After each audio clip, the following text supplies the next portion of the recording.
Hello everyone, कैसे हैं आप सभी। आ चुके हैं एक और नई वीडियो के साथ वापस। और आज की वीडियो में हम बात करेंगे एक कहानी, इसका नाम है नंगे पैर। नंगे पैर एक छोटी बच्ची और एक पोस्टमैन की कहानी है।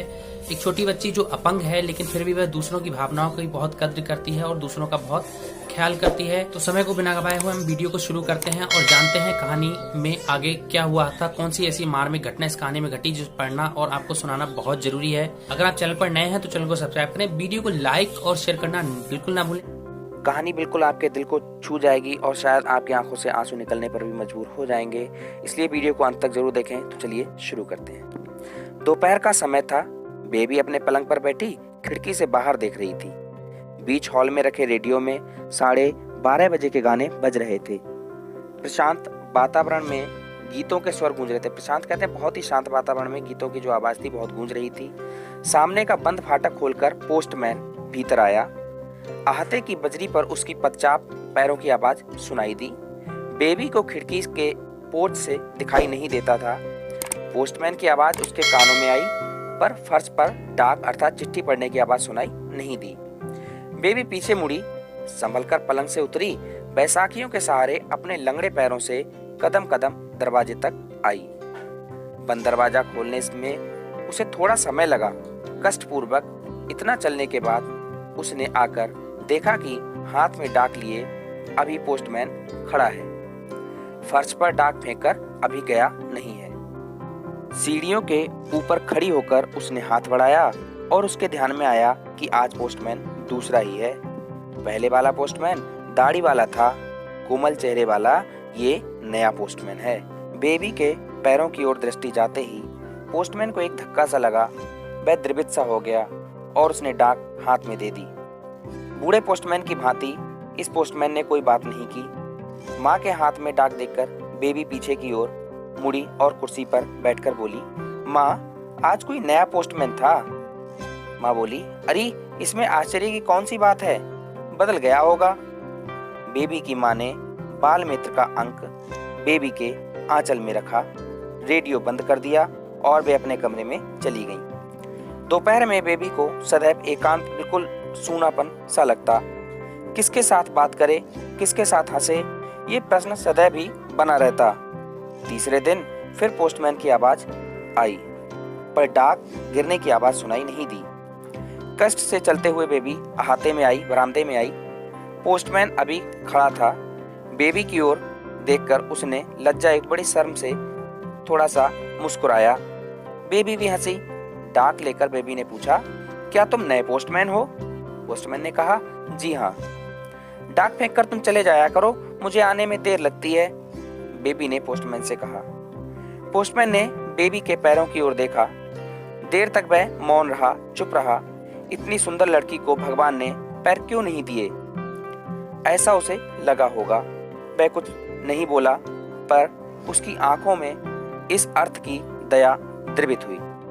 अंत में दया से मृदु अर्थात मीठी हुई और दबी हुई आवाज में उसने कहा, लगने दो बहन, पोस्टमैन का काम डाक को हाथ में देने का है, फेंकने का नहीं। वह बोल रहा था, तब बेबी ने उसके पैरों की ओर देखा। कितने मजबूत और गोल गोल थे। एकाएक अर्थात अचानक बेबी के ध्यान में आया कि ये अच्छे पैर नंगे ही हैं। पोस्टमैन ने अपने पैरों में कुछ नहीं पहना। क्यों नहीं पहना? पोस्टमैन सुंदर पग धरते हुए चला गया। बेबी ने सोचा, हो सकता है कि कदाचित उसके जूते फट गए होंगे, वे मरम्मत अर्थात ठीक होकर आते होंगे। डाक लेकर वह कुर्सी पर बैठ गई। पोस्टमैन के नंगे पैर उसके मन में धीरे धीरे लुप्त हो गए। जाड़ा गया और गर्मी आई। तेज धूप पड़ने लगी। कोलतार की सड़कें तपने लगी। डामर पिघलने लगा। इतनी कड़ी धूप में कोई किसी को फांसी भी नहीं देता, पर पोस्टमैन आता। उसके पास छाता नहीं, साइकिल नहीं और जूता भी नहीं। धूप में उसका चेहरा लाल पील होता, पसीने से उसका कोट पीठ से चिपका रहता। सूखे अधर होठों का पर्यायवाची है, पर वह जुबान फिराकर लजीली हंसी हंसता और डाक देकर लौट जाता। धूप में जलते नंगे पैर घूमता। माँ, वह पोस्टमैन नंगे पैर ही क्यों घूमता है? बेबी ने माँ से पूछा। माँ ने कहा, चैन से कोई नंगे पैर क्यों घूमेगा बेटी, कोई समस्या ही होगी उसको। पैरों में डालने के लिए उसे जूते मिलते ना होंगे।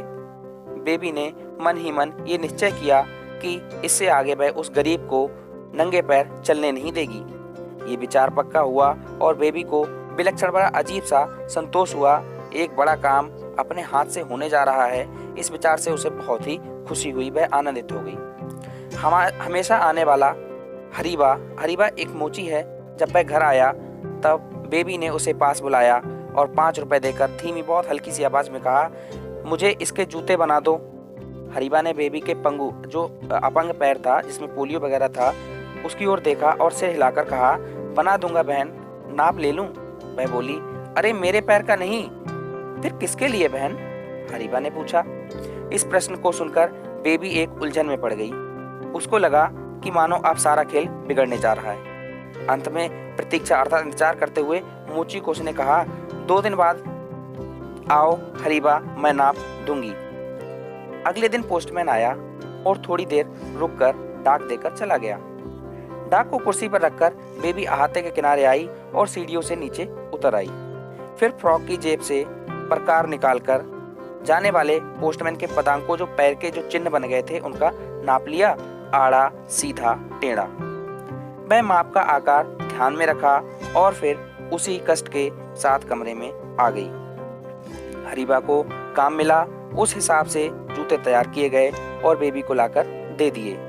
तब होली का त्योहार मनाया जा चुका था। पोस्टमैन कब आएगा राह देखने लगी।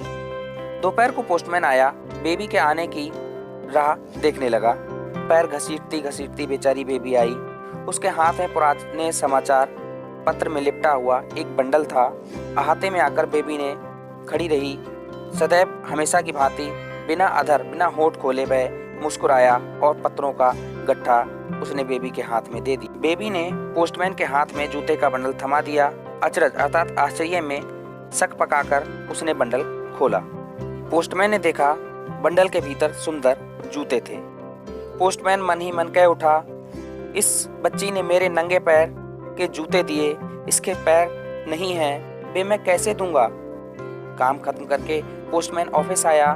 बड़े बाबू की मेज के सामने जाकर बोला, साहब मेरी लाइन बदल दीजिए, सिटी में कहीं बदली कर दीजिए, अब मैं यहाँ काम नहीं कर सकता।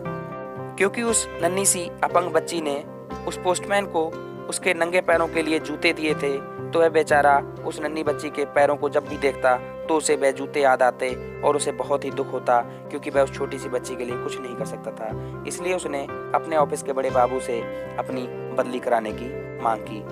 आशा करता हूँ ये कहानी आपको पसंद आई होगी और इस कहानी ने आपके हृदय को भी छू लिया होगा। अगर कहानी अच्छी लगी है तो इसे शेयर करें, चैनल को सब्सक्राइब करें, वीडियो को लाइक जरूर करें ताकि हम आपके लिए और अच्छी अच्छी कहानियाँ लाते रहें। कमेंट में आप अपने विचार जरूर प्रस्तुत कीजिए कि आपको ये कहानी कैसे लगी। वीडियो को देखने के लिए आपका बहुत बहुत धन्यवाद।